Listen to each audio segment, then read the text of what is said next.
இந்த டாபிக் வந்து கொஞ்சம் வித்தியாசமான டாபிக்ங்க. எனக்கு இது புரியறதுக்கு ரொம்ப நாளாச்சுங்க.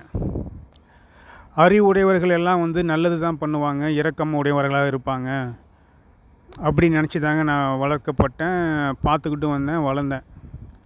ஆனால் போக போக தாங்க தெரிஞ்சுது, அறிவு உடையவர்கள் எல்லாம் நல்லவர்களாக இருக்க வேண்டிய அவசியம் இல்லைங்கிறது அப்போ தான் புரிஞ்சுதுங்க. உங்களுக்கு நல்ல மனசு இருக்குது, நல்ல குணம் இருக்குது, உங்கள்கிட்ட ஒரு அறிவு இருக்குன்னா அதை நீங்கள் நல்லதுக்கு பயன்படுத்துகிறீங்க. உங்கள்கிட்ட நல்ல மனசு இல்லை, நல்ல குணம் இல்லைன்னா அந்த அறிவை நீங்கள் தீமைக்கு பயன்படுத்துகிறீங்க. இதுதான் உண்மை அப்படிங்க புரியறதுக்கு ரொம்ப நாள் ஆச்சுங்க. அதுக்கு ஒரு எக்ஸாம்பிள் கூட பார்க்கலாங்க. ஒருத்தருக்கு வந்து நல்ல மனசு இருக்குது, நல்ல குணம் இருக்குது, அவர் வந்து ஒரு விஷயத்தை வந்து பண்ணணும்னு ஆசைப்பட்றாருன்னா தன்னுடைய அறிவை வந்து நேர்மையான வழியில் செலுத்திட்டு போயிட்டு அதை அச்சீவ் பண்ணுவார்.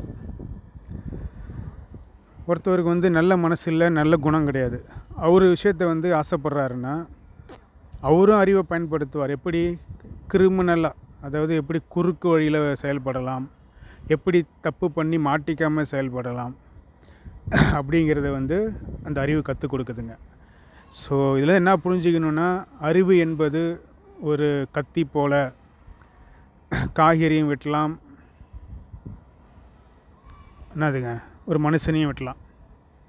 அதே மாதிரி அறிவு என்பது ஒரு நெருப்பு மாதிரிங்க. என்ன பண்ணலாங்க, குப்பையும் கொளுத்தலாம், குடிசை வீட்டையும் கொளுத்தலாம். அதனால் வந்து அறிவுடையவர்கள் அனைவரும் நல்லவர்கள் இல்லை இப்படிங்கிறது எனக்கு புரியறதுக்கு ரொம்ப நாள் ஆச்சுங்க. நல்ல குணம், நல்ல மனம் படைத்தவர்களிடம் நல்ல அறிவு இருந்துச்சுன்னா அது நல்லதுக்கு பயன்படுத்த போகிறாங்க. தீய குணம் உடையவர்கள், தீய எண்ணம் உடையவர்களிடம் ஒரு நல்ல அறிவு இருந்துச்சுன்னா அதை தப்பு பண்ணுறதுக்கு பயன்படுத்த போகிறாங்கங்கிறத புரிஞ்சுக்குவோம். நன்றி.